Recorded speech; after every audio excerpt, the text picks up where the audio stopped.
Yes. Okay. I am a quantum physics maven. I could never do the arithmetic and the equations to show you how this exists, but it does. It is the truest science now there is, quantum physics. It is well known, and quantum physics really pissed Einstein off, even though he won a Nobel Prize for quantum physics and not for the theory of relativity. He couldn't stand that it existed as it does, that entanglement, which means that if you and I know each other and you go 3,000 miles away, we are entangled. Our particles are spinning opposite, which means we're entangled. And Einstein called this spooky action at a distance. He was really angry about it. The reason he was angry is because he believed that in order to be proven, things had to be local. Things had to be observable and seeable and not distant. Later he was to change his mind, but it was a big deal.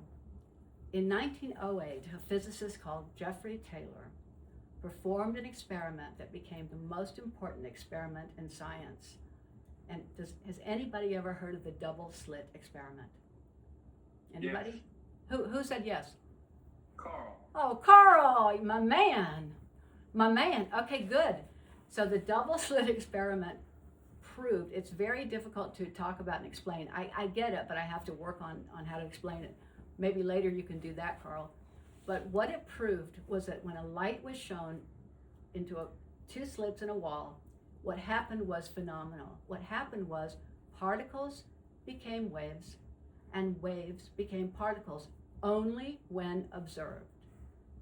What this means is very profound. It means that thought creates and that God is both the observer and the observed. This you'll put this all together in your mind, I promise. But it is the most important experiment because it taught us about the nature of reality, about existence, about what it is. Everybody's heard of the Big Bang, right? Everybody? Does anybody not know what it is? Do you all think that that's, I mean, it's the theory is that this is how we were created. Is that right? Does anybody dispute this? Dispute? Okay. Well, I do, because it's proven that this Big Bang was only one of many occurrences in explosions, in contraction and expansion, and there are many worlds, there are many solar systems. We're just a little one. When I meditated, I had these experiences where I meditated a lot for hours a day, and I would leave through the right side of my head, and I would just go around the solar system. I wasn't saying, oh, that's the Pleiades. I didn't know that. I just thought everybody did that. I thought everybody closed their eyes and traveled. I did it all the time. I didn't mean to, it just happened. But what really happened for me and why I know that God exists as a little dot of blue light, a particle, I know this because I've seen it. What happened? That's the cat scratching her nails. Dizzy. But anyway, sharpening her nails. Anyway, in 1989, I was walking up 3rd Avenue. I lived in New York City. I had a baby and a husband and a country house, and I had a big job, and I wore fur coats. I know, not politically correct, but I did. And anyway, I was walking up 3rd Avenue. I had a cold, I remember. And something happened to me that was to change my life forever. I was 39 years old, and I was walking, and suddenly the I that was the me disappeared and never came back. There was no identity to this. Some huge awareness and bliss overtook me. But at the same time, I was pushing the pram. I was to go home and nurse the baby. I was to make dinner.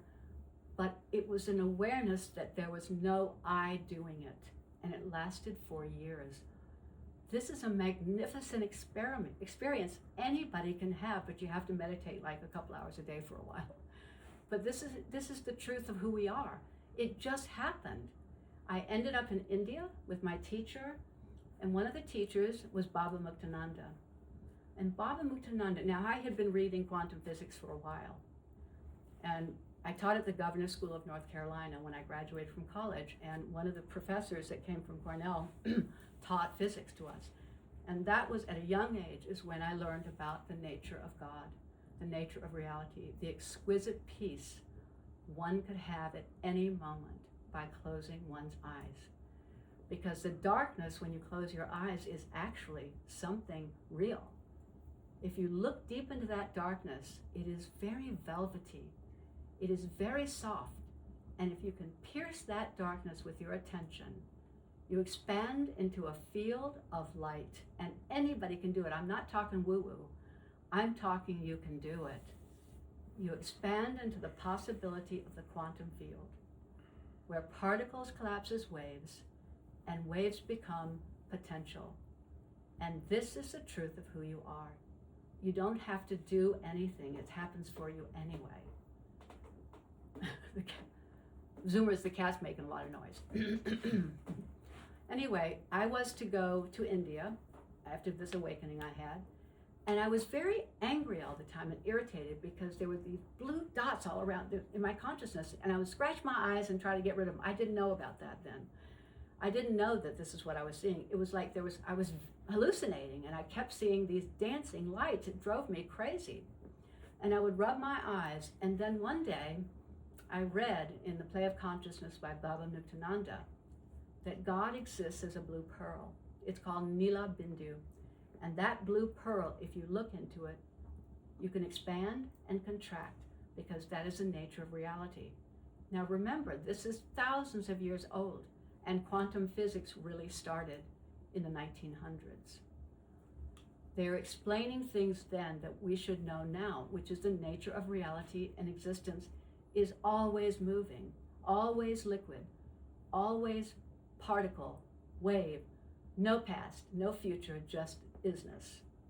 Kind of shakes us up, doesn't it? Because I don't know about you, but I think sometimes doing is better than being. So anyway, eventually I was to stop the one particle in front of my eyes and to have these explosive experiences of God. I still do. I like to say it this way. I don't believe in God because I don't limit the magnificence of that into a concept or a belief. It just is. Every time I walk, it just is existing. It doesn't mean you don't get depressed. It doesn't mean you don't get angry. I love anger. It doesn't mean you don't have all these experiences. But it's not necessary to attach to them, because it's just the expression of the one dot. You're just dotting. You're dotting. It's so powerful. This feeling, this witness consciousness was to last forever. It was to, not last forever, it was to end when I had a bad marriage. But it takes a great deal of discipline to maintain that awareness, and I didn't know that. I meditated. I went to all these conferences. I led Satsang. We did kirtan, call and response chanting. But eventually I was to become the same way I'd always been, which was an addict to certain behaviors, like possession. I was in love with my husband, and so I thought about him all the time. Well, this doesn't exactly jive with the awareness. It didn't matter. It had to happen. But the thing that you don't want to stop is meditation. You must sit quietly, whether you have big experiences or not. I was to go on and have experiences. I would levitate. It scared the hell out of me when I levitated. One time I levitated and hit the floor so hard I went, whoop, whoop! And everybody got mad at me. I didn't mean to do it, but do you understand what that means? It means that the truth of of matter is that it is really particles of light, and you can move it around. That means you can go into other dimensions. That means you can go into other realities. I'm not speaking woo-woo metaphysics. I'm not. It's the truth. I had my breathing cease once. Now, you can't stop breathing. But what happened was the breathing wasn't coming in my nostrils and mouth. It was going inside. Something in the central channel called the Sushumna Nadi was breathing for me. Trippy. It was trippy. There's a yoga practice called Ujjayi Pranayama, where you do that kind of, you activate that kind of breathing. It goes, now I'm not using my mouth or my nose. It sounds pretty gross, but it's really powerful. That can happen. You have no idea who you are. You're not matter. You're not made of solid anything. Matter exists within awareness, and awareness exists within what's called a soul, and the soul is God. It's all backwards in religion. Sorry if I'm offending anybody. I'm not really sorry, but if I am, deal. The truth is, everything is happening the way it should. There's little jiggly packets of energy in you that are going boop, boop, boop, boop, boop, boop, boop, boop, boop, contracting, expanding. It's the truth. Read about it, but mostly meditate and stop the nonsense of doing.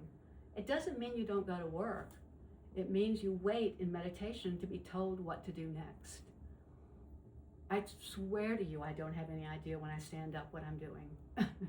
But it just seems that I end up where I'm supposed to be, which is making lunch, feeding the cat, seeing somebody, seeing a client. It just happens. Allow yourself to be the thought, not the thinker. Allow yourself to be the done, not the doing. It is the truth of your true nature. Awareness, truth, and bliss is your true nature. You can't do anything about it. But look how hard we try. The antidote to that kind of non-awareness, that stuck thought place, those bad thinking places, is meditation. Let it happen. Stay, don't leave, stay. Because meditation burns through some skaras, and some skaras are tendencies from the past. They're stuck. It's like a record on a needle. It goes around, stops, around. These scars, some skaras, these places in you that have burdened you for incarnation after incarnation, or what lifetime after lifetime, that is true, will be burned away in the light of meditation. It is a burning. It is a huge ability to be on fire. It is a huge ability to face your own life and death, which neither really exist. You are not born and you don't die. Promise. I know you know that. You just don't want to admit it because it's too scary if you're religious. You're not born, you don't die. There's no time. You're just jiggling packets of light, having fun, not anything other than that. And that's enough. Now, who has questions? You can stop.